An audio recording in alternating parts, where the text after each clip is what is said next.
జై డ్రైవర్ అన్న, నా డ్రైవర్ కుటుంబం, డ్రైవర్ మిత్రులందరికీ నా నమస్కారాలు. అలాగే ఇవాళ ఒరిస్సా రాష్ట్రంలో రాష్ట్ర వ్యాప్తంగా భారీ ఎత్తున జరుగుతున్న డ్రైవర్లు సంఘం ఆధ్వర్యంలో రాష్ట్ర వ్యాప్తంగా విమరించి రాష్ట్రం మొత్తం రాష్ట్ర వ్యాప్తంగా ఉన్న డ్రైవర్లందరూ కూడా ఎక్కడికక్కడే 7 డిమాండ్లు పెట్టి 7 డిమాండ్లు కాడ డ్రైవర్లు రక్షణ కొరకు డ్రైవర్లు పడుతున్న కష్టాల గురించి ఒడిశా రాష్ట్ర వ్యాప్తంగా అనేక రకాల ప్రాంతాల్లో ఒడిశా రాష్ట్రం అయిన నలుగుమూలల నుంచి 4 రాష్ట్రాల్లో ఆ ప్రాంతాలుగా విభజించుకుని వాళ్ళు ఎక్కడికక్కడే బైఠాయించి ధర్నాలు చేయడం జరుగుతుంది. అలాగే మన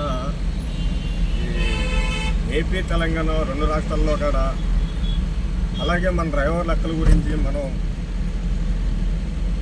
ఎప్పుడైతే ధర్నాలు చేసి ఇంకోటి చేసి ఎప్పుడైతే మనకి డ్రైవర్ల హక్కులు మన డ్రైవర్ హక్కులు మనం ఎప్పుడైతే కల్పించుకుంటామో మన హక్కులు మనం ఎప్పుడైతే కల్పించుకుంటామో అప్పుడు డ్రైవర్ అనే వ్యక్తికి లైసెన్స్ కలిగిన ప్రతి వ్యక్తికి లైసెన్స్ కలిగిన ప్రతి వ్యక్తికి మన హక్కులు మనం తెలియజేసుకోవచ్చు, మన హక్కులను మనం పొందపరచుకోవచ్చు. అలాగే డ్రైవర్లకి ఎక్కడక్కడ సేఫ్టీ లేకుండా పోయింది రహదారులపై. ఆ సేఫ్టీ కూడా యోజించుకుని ఆ సేఫ్టీ హక్కులు కూడా మన డ్రైవర్ తరఫున మనం పోరాడుకుని మనం సాధించుకుని మనం తీసుకుంటే ఇవాళ నీకనే కాదు నాకనే కాదు ప్రతి వ్యక్తికి డ్రైవర్ అనే వ్యక్తికి లైసెన్స్ కలిగిన ప్రతి వ్యక్తికి కూడా అది ఎంతో మేలుగా ఉంటుందని చెప్పి అది నేను ఒక్కడే అనేది కాదు, ప్రతి డ్రైవర్ మిత్రుడు కూడా తెలుసుకోవాల్సిన విషయం. అది ఎవరికాళ్ళే నాకెందుకులే అని చెప్పి కొనసాగుతూ ఉంటే ఎప్పటికీ మన జీవితాలు బాగుపడవు, మన జీవితాలు ఎలాగే ఉంటాయి. ఎక్కడికక్కడే డ్రైవర్ల మీద దాడులు జరుగుతున్నాయి, ఎక్కడికక్కడే అనేక రకమైన ఇబ్బందులు పెడుతున్నారు డ్రైవర్ని. ఆ ఇబ్బందులు కూడా మనకు కూడా ఒక సేఫ్టీ అనేది ఉండాలి. దానిపైన కూడా ఒక చట్టం అనేది తీసుకురావాలి. గవర్నమెంట్ ఆ చట్టాన్ని కూడా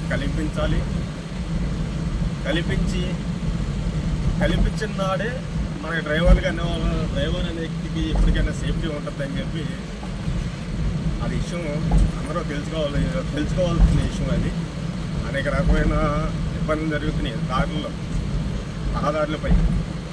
పార్కింగ్ సౌకర్యం కానీ, లేదంటే ఈ డీజిల్ దొంగతనాలు కానీ, లేదంటే డ్రైవర్లపై దాడులు కానీ, అనేక రకాలుగా జరుగుతున్న క్రమంలో కూడా కాడికి ఎక్కడికక్కడే నాకెందుకని చెప్పి తలంచుకుని పోతూ ఉంటే నువ్వు పోతూ ఉంటే రేపు పొద్దున్న అదే సమస్య ఇంకో డ్రైవర్కి వచ్చింది, లేదంటే మళ్ళీ నీకే అది తలపెట్టచ్చు. వీటినన్నింటినీ గుర్తుంచుకుని ఇవాళ ఎలా అయితే ఒరిస్సా రాష్ట్ర వ్యాప్తంగా ధర్నాలు చేసి 7 డిమాండ్లు పెట్టుకుని వాళ్ళు ఏ రకంగా అయితే బలోపేతం చేసుకుని ఒకరికొకరు ఏ రకంగా అయితే జరుగుతుందో అదే రకంగా మన డ్రైవర్లు కూడా ఒకసారి అక్కడ జరుగుతున్న ధర్నాను చూసి ఒరిస్సా రాష్ట్ర వ్యాప్తంగా జరుగుతున్న డ్రైవర్లు చేసే ధర్నా చూసి పక్క రాష్ట్రాల వాళ్ళు కూడా తెలుసుకుని అందరూ కూడా ఇదే రకంగా ఏపీ అండ్ తెలంగాణ 2 రాష్ట్రాల డ్రైవర్లు కూడా కదిలి ముందుకు వచ్చి ఒకరికొకరు తోడు నీడగా, ఒకరికొకరు అండదండగా, ఎవరికుండే అనుభవాలను తీసుకుని వచ్చి ఈ రకమైన హక్కులు కావాలని చెప్పి ఎక్కడికక్కడే అసోసియేషన్లు ఉన్నాయి, ఎక్కడికక్కడే గ్రూపులు ఉన్నాయి, ఇంకోటి ఉంది. దేనికైనా కానీ ఇవాళ మనకి ఒక రక్షణ అనేది ఏదో ఎక్కడికెక్కడే నాకెందుకు అని పోతూ ఉంటే ఇవాళ కాడ అలా పోవడం జరుగుతూ ఉంది. జరిగే క్రమంలో కాడ అది ఇవాళ నాకెందుకు అనుకుంటే రేపటి రోజున కాడ మనకి అది తలపెడతా ఉంటుంది. తలపెడతమే కాదు, అది అన్ని విధాల మనకి చాలా ఇది కాడ మనకే నొప్పి. అది మనం ఎక్కడికెక్కడే మనకెందుకు అని చెప్పి మనం పోతా ఉంటే రేపొద్దున్న మన మనకే ప్రాణాల మీదకి వచ్చింది. అప్పుడు కాడ ఇంకా అనేక రకమైన అప్పటికి దాడులు జరుగుతానని అనేక రకమైన డ్రైవర్లను చంపేశారు. ఎక్కడికెక్కడే డ్రైవర్లపై దాడులు జరుగుతానని డ్రైవర్లు మరణిస్తూనే ఉంటున్నారు. అయినా సరే ఎక్కడికెక్కడే నాకెందుకు ఈ ఇంట్లో జరిగిన బాధ ఒకటైతే నీ డ్రైవర్ సమాజానికి జరిగిన బాధ కాడ నీ ఇంట్లో బాధలాగా తీసుకుని ఏనాడైతే డ్రైవరు లైసెన్స్ కలిగిన డ్రైవర్ ఎప్పుడైతే బయటకు వస్తాడో ఆ రోజునే నీ హక్కులు నువ్వు కాలు రాసుకున్నట్టే ఉంటుంది. నువ్వు బయటికి రాని చెప్పు ఏ కాడికి నాకెందుకు ఇవాళ నా ఇంట్లో జరగలేదు కదా నాకెందుకు అని చెప్పి పోతా ఉంటే తలంచుకొని పోతా ఉంటే రేపు రోజున నీకే జరుగుద్ది. నీకు జరిగినప్పుడు నీ పిల్లలకి నీ పెళ్ళానికి నీ పిల్లలకి నీ ఇంటికి అది శోభ. అది గుర్తుంచుకుని డ్రైవర్లు అందరూ కూడా ఈ మధ్య చూస్తూ ఉంటాం. ఏది హైవేలపై రహదారులపై ఒకరికొకరు ఇచ్చేసుకుని ఏది మనలోనే మనకి ఐక్యత లేనప్పుడు దాన్ని ఎవడు కూడా ఇప్పుడు పబ్లిక్ ఉన్నారు, మనలోనే మనకు ఐక్యత లేనప్పుడు పబ్లిక్ మాత్రం ఏం చేస్తారు, పబ్లిక్ కాడ మన వర్షం చూసి పబ్లిక్ కాడ అలాగే తయారవుతున్నారు. వాళ్ళ చూసుకుంటే ఇట్లా అత్యవసరాలు తరలించే డ్రైవర్లపై దాడులు జరుగుతున్నాయి. అటు చూసుకుంటే రాష్ట్ర వ్యాప్తంగా ఆర్టీసీ ఆన్ డ్యూటీలో ఉన్న డ్రైవర్ ప్రతి ఒక్క డ్రైవర్కి ఇప్పుడు ఆర్టీసీ ప్రైవేటు గవర్నమెంటు అని కాకుండా అటు గవర్నమెంట్ మీద జరుగుతున్నాయి, గవర్నమెంట్ డ్రైవర్ల మీద జరుగుతున్నాయి, ఇటు ప్రైవేట్ డ్రైవర్ల మీద జరుగుతున్నాయి, అందరి మీద జరుగుతున్నాయి. అది దాడులు జరుగుతాయి. ముఖ్యమైన కారణం ఏంటనేది ఎవరో కాడ దానికి పరిగణనలో తీసుకోవట్లేదు. గవర్నమెంట్ తీసుకోవట్లేదు, లేదంటే మనకున్న ఎక్కడికక్కడే గ్రూపులు పెట్టారు, అధ్యక్షులు ఉన్నారు, వీళ్ళు అందరూ ఉన్నా కానీ ఎవరు కూడా దాన్ని పరిగణనలో తీసుకుంటలేదు. పరిగణనలో తీసుకోకుండా అట్లాగే కొనసాగుతూ ఉంది. ఎవరికాళ్ళు నాకెందుకు పేరుకే మనకి గ్రూపులు ఉన్నది. గ్రూపులు పెట్టుకున్నదల్లా పేరుకి మాత్రమే ఉన్నాయి గ్రూపులు. తర్వాత గ్రూపులు పెట్టుకున్నా కానీ ఉపయోగం లేకుండా అధ్యక్షులు ఉన్నారు. అధ్యక్షులు కాడ ఏ కాడికి వాళ్ళు చేసుకుంటానే వస్తున్నారు. వాళ్ళు మాత్రం కాడ అధ్యక్షులు అనేవాళ్ళు వాళ్ళైనా ఎంతవరకు చేసుకుంటూ వస్తున్నారో. ఇప్పుడు సపోజ్ ఒక రాష్ట్రానికి అధ్యక్షుడు ఉన్నాడంటే ఆ అధ్యక్షుడు వల్ల మనం కాడ 10 మంది ప్రోత్సహించుకుని మనం కాడ 10 మంది వెళితే ఆయనకి కాడ ఒక అండదండగా ఉంటుంది, ఆయనకి కాడ సపోర్ట్గా ఉన్నట్టు ఉంటుంది. మన 10 మంది ఇంకా చూసి ఆయన కాడ ఇంకా ఉచితంగా దాన్ని ఎలా చేయాలి, ఏం చేయాలి, 10 మంది డ్రైవర్లు సలహా తీసుకుని 10 రకాలైన డిమాండ్లు తీసుకుని ఆయన దాన్ని బలోపేతం చేయడం జరుగుతుంది. అంతేగాని ఆయన చేస్తున్నాడు కదా మనకెందుకని చెప్పి మనం వెళ్ళిపోతూ ఉంటే మనకి ఎప్పటికీ అది మంచిది కాదు. ఆయన చేసేది ఆయన గురించి కాదు, ఆయన ఇంటి గురించి కాదు, ఆయన కుటుంబం గురించి కాదు. మన డ్రైవర్ కుటుంబం ఏదైతే ఉందో ఆ డ్రైవర్ కుటుంబం గురించి ఆయన బలోపేతం చేసేది, ఆయన పోట్లు పడేది. అదే రకంగా అటు ఏపీ అండ్ తెలంగాణ 2 రాష్ట్రాల్లో ఉన్న అధ్యక్షులు ఎవరైతే ఉన్నారో అధ్యక్షులు ఉన్నారు, సెక్రటరీలు ఉన్నారు, జనరల్ సెక్రటరీలు ఉన్నారు, అనేక రకమైన టీములు అయితే ఉన్నాయి కదా. ఆ టీముల ప్రకారంగా వాళ్ళు ఏదైతే ఇచ్చేస్తారో ఆ రకంగా అందరూ ఒకసారి ఏపీ అండ్ తెలంగాణ ఇవాళ ఏ రకంగా అయితే ఒరిస్సాలో రాష్ట్ర వ్యాప్తంగా డ్రైవర్లందరూ ఒక తాటి మీదకి వచ్చి ఎక్కడికక్కడే బైఠాయించి ఎలా అయితే గవర్నమెంట్ దిగొచ్చేదాకా ఈ ధర్నాన్ని కొనసాగిస్తామని చెప్పి అంటూ ఉన్నారు. అదే రకంగా ఏపీ తెలంగాణ 2 రాష్ట్రాల్లో కూడా బలోపేతమయ్యి మన డ్రైవర్ సంఘం అంతా, మన డ్రైవర్ సమాజం అంతా, డ్రైవర్లు కుటుంబం అంతా అండ్ ఏపీ తెలంగాణ 2 రాష్ట్రాల్లో కూడా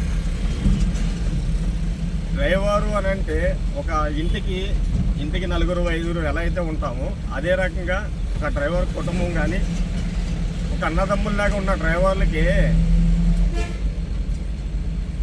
ఇప్పుడు ఇంట్లో 4 ఉంటాం, 4 కూడా ఏది ఎట్లా ఉన్నా కానీ ఆ టైం వచ్చేసరికి అందరూ ఒకటి అవుతారు. అట్లాగే మనకి సమస్య వచ్చింది కాబట్టి సమస్య మీద ఒకటి అవ్వాలి. ఒకటయ్యి మన హక్కులు ఏదైతే ఉందో అది మనం సాధించుకున్నప్పుడు మనకి డ్రైవర్కి ఒక గుర్తింపు అనేది ఉంటుంది. ఇవాళకి గుర్తింపు లేకుండా పోయింది. ఒక డ్రైవర్ మీద దాడి జరుగుతుంటే ఒక వెహికల్ మీద కానీ ఒక డ్రైవర్ పై దాడి జరుగుతూ ఉంటే ఆ వెహికల్ పక్కనే వెళ్ళి వెహికల్ ఆగదు, ఆ డ్రైవరు ఆగడు. దేనికి అట్లా? ఇప్పుడు మన తోటి డ్రైవరే కదా. మరి అదే రకంగా ఎందుకు దాడి జరుగుతుంది? ఎవరిదైనా తప్పు ఉండొచ్చు. తప్పు ఒప్పులు అనేది ఈ రహదారులపై జరుగుతూనే ఉంటాయి. అది కామన్ నేను కాదనట్లేదు. అన్ని మనం పరిరక్షించుకునే దానికైతే దాన్ని సాల్వ్ చేసుకునే దాన్ని బట్టి ఉంటుంది. ఆ డ్రైవర్ని కొడుతున్నారులే మనకెందుకని చెప్పని వెళ్ళిపోతే రేపు రోజున అదే దాడి నీ మీద జరుగుద్ది. నీకు ఎవడు వచ్చేవాడు ఉంటాడు, ఎవడు వచ్చేవాడు ఉండడు. అదే రకంగా ఇప్పటికైనా మన డ్రైవర్లు గుర్తించుకుని ఒక తాటి మీదకి వచ్చి ఒక కుటుంబంగా మన డ్రైవర్ కుటుంబం ఒక కుటుంబం కులానికి ప్రాంతానికి ఒక మతానికి సంబంధించింది కాదు. డ్రైవర్ అంటే ఒక కుటుంబం, అది డ్రైవర్ కుటుంబం. అది మన ఇంట్లో 4 ఒక తల్లికి 4 పిల్లలు ఎలా అయితే ఉంటామో అలాగే ఇది కూడా మన డ్రైవర్ సమాజం. మన డ్రైవర్లు కూడా ఒక కుటుంబం లాంటి వాళ్ళం. మనకి కాదు అన్నదమ్ములు లేక కలిసిమెలిసి తిరగాలి. అన్నదమ్ములు లేక అన్నిటినీ సాల్వ్ చేసుకోవాలి. ఒక డ్రైవర్పై ఒక వెహికల్పై దాడి జరుగుతూ ఉంటే దాన్ని నేను చాలాసార్లు ఈ రహదారులపై చూడటం జరిగింది, వెళ్ళడం జరిగింది, చేయడం జరిగింది. అయినా సరే ఒక 2 వెహికల్ ఎవరో కొద్దిగా మనస్థితిగా కలిగిన వాళ్ళు ఒక వెహికల్ 2 వెహికల్ ఆగుతూ ఉంటే కనమా వెహికల్ నా పక్కన దాడి జరుగుతుంటే ఈ పక్కన సైడ్ కొట్టుకుని వెళ్ళిపోతూ ఉంటారు. ఎందుకంత ఇది? అతనికి మనకి ఏమన్నా ఆస్తులు తగాదాలు లేదంటే సర్వత తగాదాలు ఏమీ లేవు కదా. ఏం జరుగుతుందో ఏంటో అది గమనించుకుని దాన్ని సాల్వ్ చేసుకుని వెళ్తే ఇవాళ తనపై దాడి జరిగింది, రేపు రోజున మనపైన దాడి జరగదని దానికి గ్యారెంటీ ఏముంది చెప్పండి? ఇప్పుడు తను తప్పవచ్చు ఒప్పవచ్చు. అది తప్పు ఒప్పింది అనేది తెలుసుకోవాలి. తెలుసుకుని దాన్ని పరిష్కరించి ఎందుకు కొడుతున్నావు డ్రైవర్ని అని చెప్పి పబ్లిక్కే కావచ్చు లేదంటే తోటి డ్రైవర్లే కావచ్చు ఎవరైనా కానీ కొంతమంది పబ్లిక్ ఒక రకంగా ఉంటే మన డ్రైవర్ల మీద దాడులు జరుగుతూ ఉంటాయి. దేనికి అట్లా? దేనికి జరుగుతున్నాయి దాడులు? అంటే నువ్వు ఒక డ్రైవరు కాదా? నీకులాగా తన డ్రైవర్ కాదా? నీ వృత్తిని నువ్వే కొట్టుకుంటావు అని చెప్పి మర్చిపోయి కాడ ఆ డ్రైవర్పై చేసుకుంటాం, ఆ డ్రైవర్పై దాడులు చేయటం, కర్రలు తీసుకుని కొట్టడం, రాడ్లు తీసుకుని కొట్టడం. గుర్తుపెట్టుకో,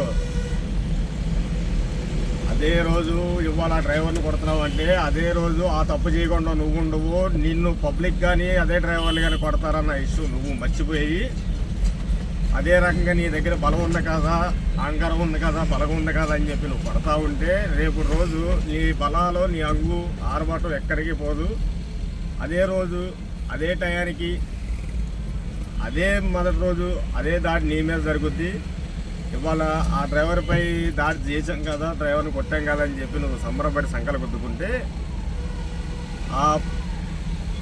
అది ఏదైతే ఉందో రేపు రోజున అది నీకు కలుగుద్దని చెప్పి నేనైతే పక్కా బలబుద్ధి అయితే చెబుతాను. దాన్ని ఇప్పటికైనా సరే మించిపోయింది ఏమీ లేదు. ఒకరికొకరు దాన్ని సమర్థించుకునే దాన్ని బట్టి ఉంటుంది. కానీ మనం దాడులు చేసుకుంటా పోతే ఎంతమందిపై దాడులు చేస్తావు, ఏం చేస్తావు? తప్పైంది సాల్వ్ చేసుకోదాన్ని. పలానా రకంగా చేసాడని చెప్పి నువ్వు దాన్ని ఇట్లా చేసాడని చెప్పి నువ్వు దాన్ని పరిగణనలో తీసుకుని తప్ప ఒప్పు అనేది నువ్వు నిర్ధారించుకో. తప్పైతే తప్పైందని చెప్పి దాన్ని సాల్వ్ చేసుకో. అంతేగాని డ్రైవర్లపై దాడులు చేస్తే మనపై మనం దాడులు చేసుకుంటూ ఉంటే రేపు రోజు పబ్లిక్ కాడ గుర్తించరు, పబ్లిక్ కాడ అదే రకంగా వర్షంలో కూడా తయారవుతారని చెప్పి నువ్వు తెలుసుకోవాలి. తెలుసుకున్న నాడే ఒక డ్రైవర్ తెలుసుకుని దాని ప్రాబ్లం సాల్వ్ చేసిన నాడే నీకు కూడా రేపు రోజున ఏదైనా సరే నీకు కూడా 10 మంది డ్రైవర్లు వస్తారు, నీకు 10 మంది డ్రైవర్లకి సాల్వ్ అయిద్దని చెప్పి నేను ఈ వీడియో ముఖంగా ఆల్ డ్రైవర్స్ అందరికీ కూడా, చిన్న వెహికల్ కానీ పెద్ద వెహికల్ కాడ అందరికీ కూడా ఆల్ డ్రైవర్స్ తరపున అందరికీ కూడా చెప్పడం జరుగుతుంది. ఇది ఈ డ్రైవర్ ఈ వీడియో చేయడానికి కారణం కాడ ఇవాళ ఎట్టయితే ఒరిస్సా రాష్ట్రంలో రాష్ట్రవ్యాప్తంగా ఏ రకంగా అయితే ధర్నా జరుగుతుందో అదే రకంగా ధర్నా మన ఏపీ అండ్ తెలంగాణ 2 రాష్ట్రాల్లో కూడా బలోపేతం అయ్యి ఇదే రకంగా మనం కూడా కొనసాగించాలి అని చెప్పి డ్రైవర్లు అందరూ కూడా ఒక తాటి మీదకి వచ్చి అందరూ కూడా ఒక డ్రైవర్ అంటే ఒక కుటుంబం అని చెప్పి, డ్రైవర్ అంటే ఒకటే కాదు ఒక కుటుంబం అని చెప్పి తెలియజేసిన నాడే మనకి ఒక గుర్తింపు అనేది ఉంటుంది. మనకి మన హక్కులు ఉన్నాయి, ఏ అయితే ఉన్నాయో మన హక్కులు కూడా మనం వాటిని కొనసాగించుకోవచ్చు, వాటిని మన హక్కులు మనం కల్పించుకోవచ్చు అని చెప్పి ఈ వీడియో మూలంగా తెలియజేయడం జరుగుతుంది. దీన్ని బట్టి ఆల్ డ్రైవర్స్ మిత్రులందరూ కూడా ఈ పెట్టిన ఏదైతే ఈ వీడియో ఉందో వీడియో చూసి ఈ 10 మంది డ్రైవర్లకి ఈ వీడియో షేర్ చేస్తారని చెప్పి మనం చేసుకుంటూ అందరికీ నమస్కారాలు. All drivers.